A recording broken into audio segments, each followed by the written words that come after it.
यहां तक हम आ चुके हैं।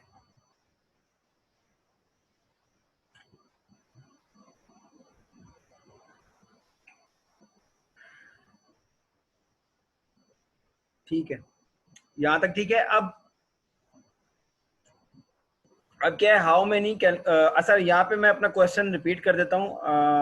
क्या नाम है, अब्दुल रहमान और बाकी वो लोग जिन लोगों को समझ में नहीं आया था, मैं बताता हूँ कि मैंने ये पूछा था कि ये वाला जो ग्रीडी एल्गोरिथम की जो अप्रोच है, क्या किसी को ये चीज़ समझ में आई है कि लास्ट क्लास के अंदर हम लोगों ने जो ग्राफ पढ़े थे, मैं दिखाता हूँ आपको, जो हम लोगों ने लास्ट क्लास के अंदर जो हमने ग्राफ पढ़े थे, जो ये वाले ग्राफ हैं, तो क्या इस ग्राफ को देख के आपको कुछ अंदाजा हो रहा है कि ग्रीडी अप्रोच किस पे जाके इस वाले प्रॉब्लम के अंदर, जो प्रॉब्लम अभी हमने डिस्कस करी है कॉइन वाली, इस कॉइन वाली प्रॉब्लम के अंदर ग्रीडी अप्रोच में कौन सा वाला ग्राफ बनेगा? अगर कोई बड़ी प्रॉब्लम आ जाए, जैसे सपोज मैं आपको एक नंबर देता हूँ, यही ऊपर वाली, हम अपनी पाकिस्तान की करेंसी ले लेते हैं, 1,2,5,10, ठीक है। और मैं ये कहता हूँ कि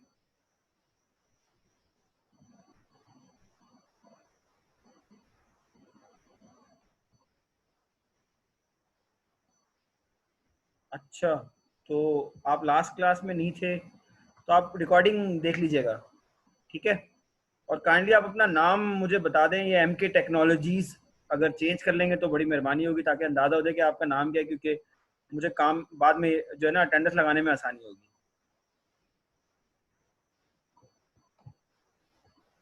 ठीक है, अच्छा, तो आप ये देखें, जैसे ये हमारी करेंसी है, क्या करेंसी है हमारे पास, 1, 2, 5 एंड 10। वॉइस का प्रॉब्लम बेटा मेरे पास अगर आता है तो मुझे पता चल जाता है, मैं खामोश हो जाता हूँ, वो मेरे पास लिखा हुआ आ रहा होता है, your stable is, your connection is unstable. तो अभी ऐसा कुछ नहीं है, तो इस वजह से मुझे प्रॉब्लम भी नहीं आ रही है, क्या है यार, मेरे पास से वॉइस इशू हो रहा है, लेकिन मेरे पास से तो वो अनस्टेबिलिटी का कोई मसला नहीं आ रहा।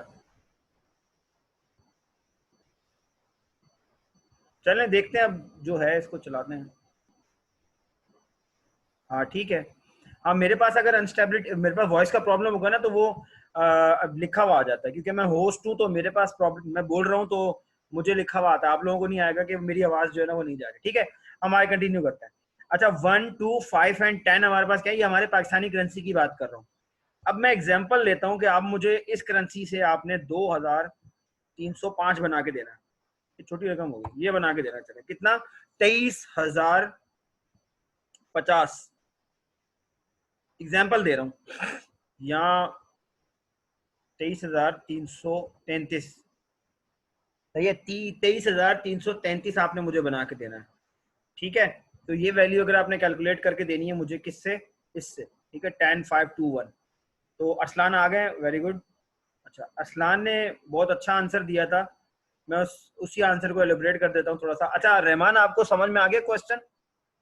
क्वेश्चन ये था कि अगर हमारे पास ये करेंसी अवेलेबल है, तो इस करेंसी के अकॉर्डिंगली जो हमने लास्ट क्लास में ग्राफ पढ़े थे, तो कौन सा वाला ग्राफ बनेगा इसमें, ठीक है। तो उसका असलान ने बड़ा अच्छा आंसर दिया था, मैं वही बता देता हूँ आपको, एक मिनट में। जिन बच्चों ने अटेंडेंस नहीं लगाई, काइंडली वो जाके अटेंडेंस लगा लें।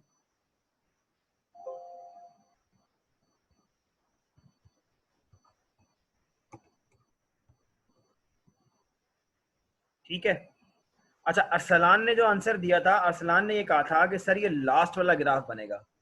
तो आपको याद होगा लास्ट वाला ग्राफ कैसे बनेगा, क्योंकि ग्रीडी अप्रोच के अंदर होता ये है कि शुरू में आपके जो इनपुट हैं वो बहुत जल्दी जल्दी पिक हो रहे होते हैं, क्योंकि अब देखें, अगर मेरे पास एक वैल्यू है 23,333 रुपए, और मेरे पास जो अवेलेबल करेंसी है वो ये है 1, 2, 5 एंड 10, ठीक है। तो शुरू में क्या होगा, शुरू में क्या होगा कि मैं बहुत ज्यादा इनपुट उठा लूंगा, बहुत जल्दी उठा लूंगा, मुझे ज्यादा टाइम नहीं लगेगा। यानी कि मैंने जैसे 10 ले लिया, 10 10 10 10 10 उठाता रहा, ठीक है। तो मैं इनपुट जो है वो मेरे बड़े जल्दी आसानी से पिक हो रहे हैं, और मैं अपने जो रिजल्ट है उसके बहुत नजदीक जा रहा हूँ, ठीक है। 23,333 के बहुत नजदीक जा रहा हूँ 10 के थ्रू। लेकिन जब एक टाइम पे ऐसा आएगा कि 10 से जब वो मेरी प्रॉब्लम सॉल्व नहीं होगी, ठीक है, क्यों? क्योंकि आपने देखा कि ग्रीडी अप्रोच के अंदर क्या होता है कि वो मैक्सिमम वैल्यू उठा रहा होता है, लेकिन मैक्सिमम वैल्यू एक टाइम पे आके क्या करती है, प्रॉब्लम कर जाती है। तो अगर जैसे आपको याद होगा, मैं आपको दिखाता हूँ, इसमें आपने ये देखा कि इसके अंदर क्या हुआ कि शुरू में तो उसने 10 उठा लिया इनपुट, लेकिन बाद में जाके क्या हुआ कि उसकी वैल्यू जो है वो उसको जो है वो बहुत ज्यादा वैल्यू उठानी पड़ गई, बहुत ज्यादा नंबर्स ऑफ इनपुट लेने पड़ गए। ठीक है, पहले शुरू में तो बहुत कम टाइम के अंदर उसने सॉल्व किया, लेकिन बाद में जाके क्या हुआ कि उसके इनपुट जो है वो कैलकुलेशन बढ़ गई। ठीक हो गया? तो मेरे ख्याल में ये आपको थोड़ा बहुत यहाँ पे समझ में आ गया होगा कि मैं क्या कहना चाह रहा था कि इनपुट्स जो हम ले रहे हैं, देखिए हमारे पास जो इनपुट्स आ रहे हैं वो हमारे पास क्विकली आ रहे हैं और बहुत जल्दी हम उठा रहे हैं, लेकिन एक टाइम पे आएगा कि हमारे इनपुट जो है वो इनपुट का सोल्यूशन जो है ना वो टाइम टाइम ज्यादा लगेगा और सॉल्व कम होगा। ठीक है, जैसे ये अगर हम 1 1 1 1 उठाते जा रहे हैं तो वो हम अपने प्रॉब्लम के नजदीक बहुत टाइम में पहुंच रहे हैं, लेकिन यहाँ पर हम बहुत जल्दी पहुंच रहे थे। ठीक है, अगर किसी को समझ में नहीं आया तो मुझे बता दें, मैं इसको दोबारा रिपीट कर देता हूँ क्योंकि ये थोड़ा सा डिफिकल्ट है। आगे की तरफ चलते हैं हम। अच्छा, इसके बाद ये क्या था, how we may conclude that the greedy approach picks an immediate optimized solution and may fail where global optimization is a major concern। तो global optimization क्या है हमारे पास कि कोई भी प्रॉब्लम हो सकती है उसको ग्रीडी अप्रोच के थ्रू हम सॉल्व करें, लेकिन ऐसा नहीं है। ग्रीडी अप्रोच जो है वो हर प्रॉब्लम को सॉल्व नहीं करती, ऑप्टिमाइज सॉल्यूशन नहीं देती। तो ग्रीडी अप्रोच के कुछ कुछ एल्गोरिदम है, जैसे most networking algorithm use the greedy approach, here is a list of few of them. तो ग्रीडी अप्रोच में क्या कह रहे हैं कि ग्रीडी अप्रोच जो है ना वो कहाँ पे यूज हो रही है आपके पास, नेटवर्किंग एल्गोरिदम में। सब में नहीं हो रही, लेकिन मोस्टली जो है वो greedy algorithm greedy approach use हो रही है। कैसे? सबसे पहले है हमारे पास travel salesman problem. Travel salesman problem ये इसके अंदर ऐसा होता है कि आपका जो एक सेल्समैन होता है वो आपको अगर थोड़ा सा आइडिया हो तो मैं बता दूं कि एक सेल्समैन क्या करता है। एक सेल्समैन एक शॉप से निकलता है और वो सेल करता करता करता करता एक रास्ते से जाता है और दूसरे रास्ते से, सेम रास्ते से नहीं, एक रास्ते से जाता है और दूसरे रास्ते से जो है ना वो वापस अपनी शॉप पे आ जाता है। तो ये एक ट्रैवलिंग सेल्समैन प्रॉब्लम है जो कि हम उसके थ्रू सॉल्व होती है ग्रीडी अप्रोच के थ्रू। तो इस तरह से Prim's minimal spanning tree problem है, क्रूस्कल्स मिनिमम स्पैनिंग ट्री प्रॉब्लम है, और इसके अलावा आपकी जो है वो डाइजेस्ट्रा प्रॉब्लम है, ग्राफ मैप कलरिंग प्रॉब्लम है, वर्टेक्स कवर प्रॉब्लम है, नैपसैक प्रॉब्लम है, जॉब स्केड्यूलिंग प्रॉब्लम है।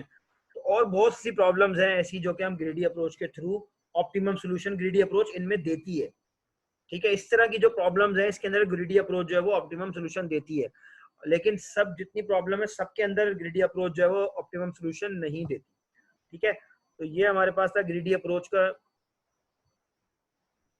एक चैप्टर। आगे चलते हैं हम लोग इसके बाद।